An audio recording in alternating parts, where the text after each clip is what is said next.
जय हिंद दोस्तों। आज हम इस वीडियो में उर्दू के जो आपके हरफ हैं उनको सीखेंगे। इससे पिछली वीडियो में हमने हिंदी वर्णमाला के अनुसार उर्दू के हरफ किस प्रकार लिखे जाएंगे उनको हमने सीखा था। चलिए शुरू करते हैं। जैसा कि आप जानते हैं कि हम पढ़ रहे हैं हिंदी से उर्दू। अब हिंदी से उर्दू की क्रम में हमने आज जो वर्णमाला है और स्पेशली उर्दू की वर्णमाला उसको देखनी है। हमने पिछली वीडियो में सीखा था कि ये सीधा यदि मैं इसको बनाता हूं, ये रेखा, तो ध्यान देंगे इसको अलिफ कहा जाता है। अलिफ जिसकी साउंड होती है ए।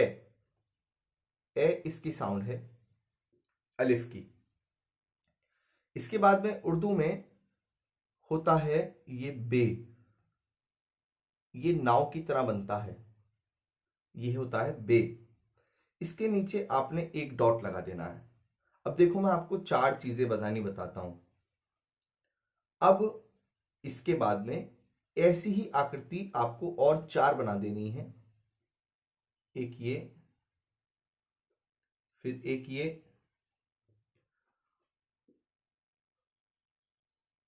तीन और एक चार। अब देखो इनमें आपको अंतर कैसे करना है। इसके नीचे अगर आपने डॉट लगा दिया तो इसको कहते हैं बे। ध्वनि जब यूज करेंगे तो जो बे की ध्वनि होती है, जो आप ओष्ठ्य बे पढ़ते हैं हिंदी में, तो ये बे की काम करता है। इसके नीचे आपने तीन डॉट लगाए जिनको आप नुक्ता कहते हो, नुक्ता या हिंदी में कह सकते हो बिंदी। तो इसको कहा जाता है पे उर्दू में। तो जहां पे का काम करा जाए वहां इसको लिखा जाएगा। इसके ऊपर अगर मैंने इसके ऊपर यहां दो नुक्ते या डॉट लगाए हैं तो इसको कहते हैं ते। जहां ते की यूज होता है, जहां ते की जरूरत पड़ती है, वहां इसको लिखेंगे, इस आकृति को। आगे इसके ऊपर यहां एक छोटा सा, जैसे अंग्रेजी में आपने देखा होगा ये आकृति, इसको क्या बोलते हैं आप? इसको बी और डी में से देखा होगा ना आपने। जैसे इस तरह से तो बनता है डी और इस तरह से बी बनाते हो, तो ये छोटी सी बी यहां बैठा देनी है। इसको तो या तोया कहते हैं। तो आपने इस आकृति के ऊपर ये छोटी सी आकृति बना देनी है, इसको कहा जाता है टे। जहां टे का काम पड़ता है इसको बनाते हैं। आगे इसके ऊपर यहां आपको थ्री डॉट लगानी है। देखो यहां नीचे है तीन डॉट और यहां पर ऊपर है। इसको से कहते हैं उर्दू में। जहां से का काम, से दंत्य से, ये दांते से, ये दांत से निकलता है, जहां से का काम पड़ता है इसका प्रयोग करते हैं। अब ये एक दो तीन चार पांच, ये पांचों आकृति एक जैसी हैं, सिर्फ अंतर इन नुक्तों का है। यहां एक नुक्ता नीचे है, यहां तीन नुक्ते नीचे हैं, तो हो गया पे। दो ऊपर लगाए तो ते। अब इसके ऊपर यहां पर मैंने ये तो या तोया लिख दिया, या तोया बोल देते हैं इसको, ये टे है, और यहां तीन ऊपर लगाए तो ये से हो गया। आगे देखते हैं। इनके बाद में आपको चार आकृति एक जैसी बनाती हैं। एक ये इस तरह से थोड़ी टेढ़ी रेखा ली, फिर इससे डबल ली और ये पीछे की ओर आपने कर्व करा, और ये फिर एक और, ये चारों आकृति एक जैसी। अंतर जैसे इनमें बिंदी के आधार पर करा था ऐसी इनमें करना है। देखो अगर मैंने इसके बीच में बिंदी लगाई तो इसे कहा जाता है जीम, इसका नाम है उर्दू में जीम। इसकी साउंड क्या होती है, इसकी ध्वनि क्या होती है, जहां मुझे जय की जरूरत पड़ती है इसकी, वहां इसको लिखते हैं जय। अब आगे इसके बीच में जब यहां मैंने एक डॉट लगाया, अगर मैं 3 डॉट लगा देता हूं तो इसको कह देते हैं चे, चे। और कुछ लोग इसे चीम भी कह देते हैं, चीम या चीमी बिगाड़ कर बोल देते हैं थोड़ा सा। तो जहां चे की जरूरत पड़ती है ना, चे लिखने की, वहां इसको बनाते हैं। आगे इसको ऐसे ही हम खाली छोड़ देंगे बिना किसी बिंदी नुक्ते के, तो इसको कहा जाता है हे। जहां है की जरूरत पड़ती है इसको लिखते हैं। और भी है के लिए, ऐसा नहीं ये है। और इसको छोटी हे बोल देते हैं कई बार। आप छोटी हे के साइन को ये पढ़ोगे, ये वाला, और एक बड़ी हे होती है, ये है बेसिकली। तो आगे चलते हैं, इसके ऊपर यहां एक डॉट लगाया तो इसको कहा जाता है हे, जहां खे की जरूरत पड़ती है। अब खे में यहां बिंदी लगेगी, इसको खे कहते हैं, खे। अब ये तीनों आपको बिंदी के आधार पर यानी नुक्ते के आधार पर याद रखने हैं। एक बार पढ़ के बताता हूं। अलिफ बे पे, ते टे से, जीम चे हे खे, खे, खे नहीं खे, यहां खे की साउंड निकलती है। अब आगे देखो, इनको आप जितना अभ्यास करोगे इन बिंदियों का, आपको ये याद हो जाएंगी। सारा खेल नुक्ते का है। अब आपको कुछ आकृति और बनानी है। जैसे क्या, ये सीधा बनाया और ऐसे छोड़ दिया, एक ये, फिर ये सीधा बनाया और ऐसे, इसी के जैसा बना देता हूं फिर से ये, फिर ये सीधे बनाए, एक आकृति और ऐसी ही, और ये। अब ये तीनों एक जैसे हो गए। अब इनमें अंतर करना है। इसको ऐसे ही छोड़ दो तो इसको कहा जाता है दाल, दे की साउंड निकालता है। जहां दे की जरूरत पड़ेगी ये लिखा जाएगा, नाम इसका दाल है उर्दू में। अब इसके ऊपर यहां छोटा सा आपको तोया बैठा देना है, जैसे टे पे बैठाया था, याद है आपको, इस तरह से। इसको कहते हैं डाल।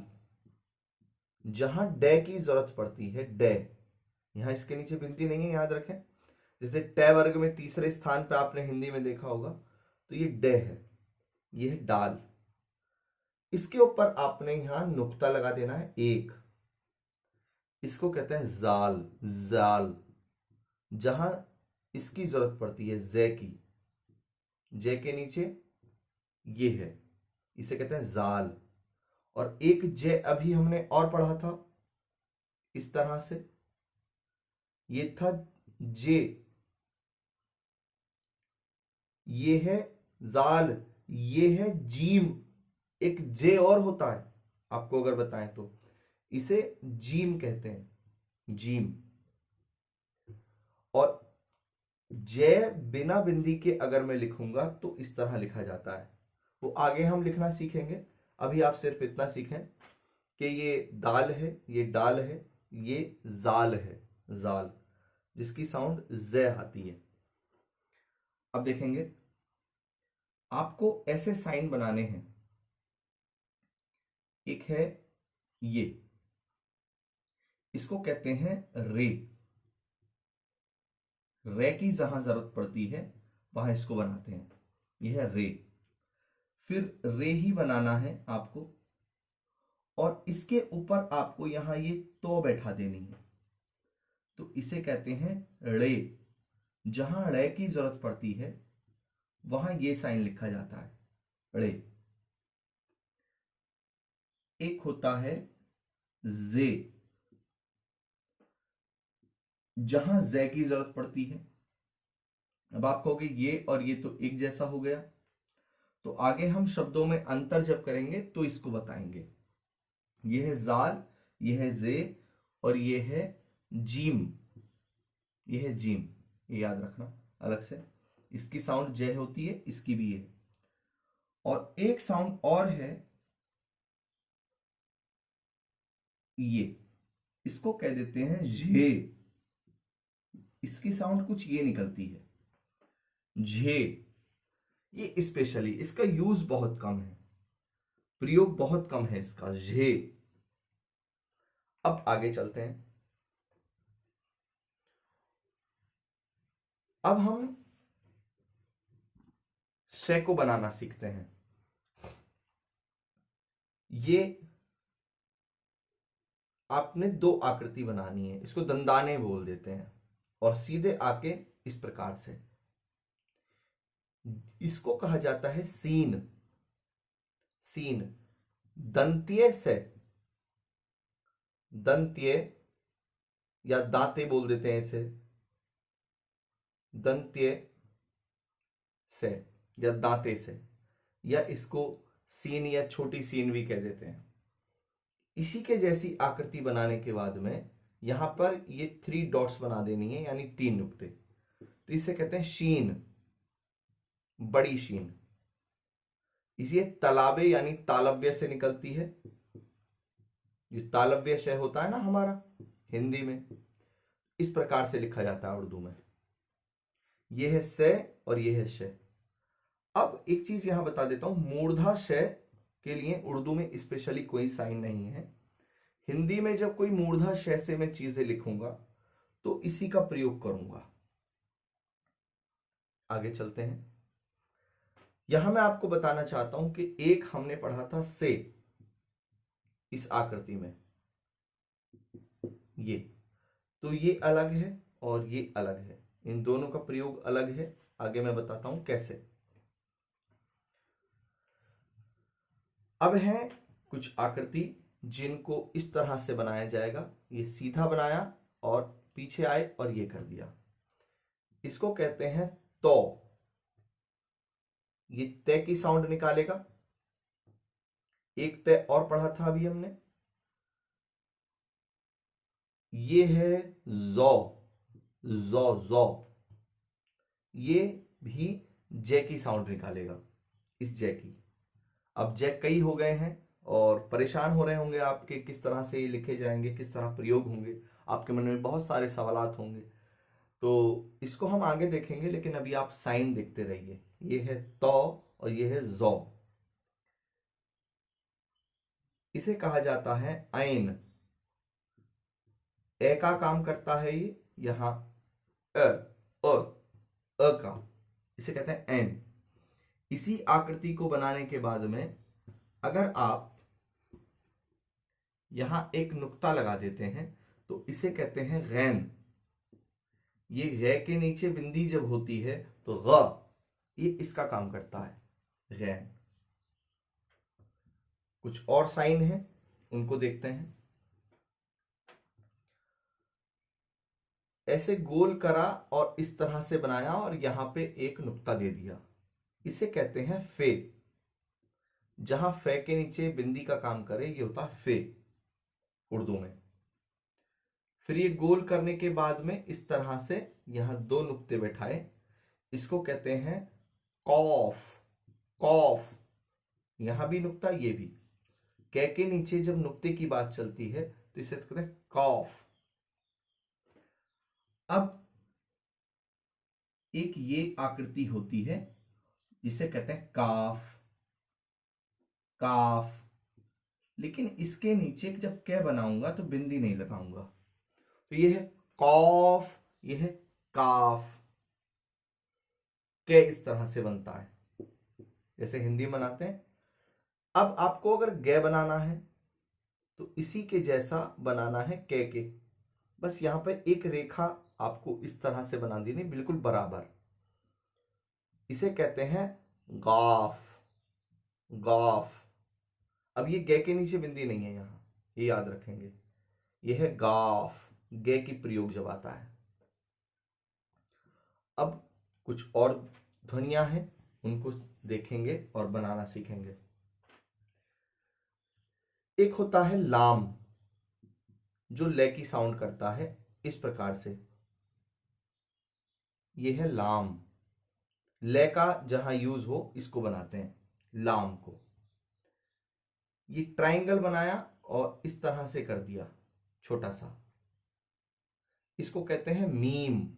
जहां मैं की जरूरत पड़ती है ये लिखा जाता है। फिर ये है आपका नून। जहां न की जरूरत पड़ती है इसको बनाते हैं नून। इसके बीच में एक नुक्ता आता है, नून। गोल करा और ऐसे छोड़ दिया, इसको कहते हैं वाव। जहां वे की जरूरत पड़ती है वहां इसको बनाते हैं वाव। फिर एक साइन ये है आपका, इसको ऐसे ही बना देते हैं, इसे कहते हैं हे या छोटी है। जहां है की जरूरत पड़ती है ये बनाता है। मैंने पिछली वीडियो में भी आपको एक आकृति ये बनानी सिखाई थी, इसको कहते हैं दो चश्मी। दो चश्मी, दो चश्मी, या इसको जो उर्दू कायदा है उसमें लिखा गया है बड़ी है। बड़ी है, तो चूंकि ये बड़ी है यानी थोड़ी इसकी आवाज ज्यादा निकलती है, इसकी कम निकलती है, तो इसे छोटी है कह देते हैं, छोटी है। दो चश्मी नाम है इसका। और हिंदी के बहुत सारे महाप्राण वाली जो ध्वनियां होती हैं उनको बनाने के लिए इसका यूज होता है। और इसकी आकृति में भी अंतर है थोड़ा सा। अगर मैंने इसको इस प्रकार से थोड़ा बनाया तो ये उर्दू की दो चश्मी है, उर्दू की। और थोड़ा इस प्रकार से बनाया तो ये अरबी की दो चश्मी है। थोड़ा बनावट में अंतर है, काम वही है दो चश्मी का। इसको ये दो ऐसा बना दिया और एक इसका साइन ये भी है, तो इसको कहा जाता है हमजा। हमजा। और आ का जहां बीच में प्रयोग होता है, आ का जहां बीच में प्रयोग होता है वहां हमजा लगाया जाता है। यदि शुरू में आ का प्रयोग हो जाए तो वहां मद लगाते हैं इस तरह से, ये शुरू में। लेकिन शुरू में लगाते हैं, ये याद रख लें, यहां ब्रैकेट में आप लिख दें शुरू में, ये बीच में लगता है हमजा। और ये है आपकी छोटी ये। छोटी ये का प्रयोग जहां होता है इसको बनाते हैं। और ये है आपकी बड़ी ये।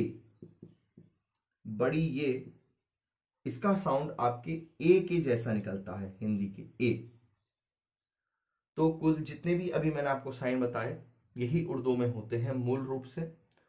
और एक वीडियो में हम हरकत पढ़ेंगे और बहुत सारी हरकत होती हैं, लगभग 7-8 हरकत हैं। उसमें ज़बर है, ज़ेर है, पेश है, तशदीद कैसे लगाते हैं, तनवीन का प्रयोग कैसे होता है, जज्म का प्रयोग क्या है, और वक्फ किसे कहा जाता है, ये सारी चीज़ें पढ़ेंगे।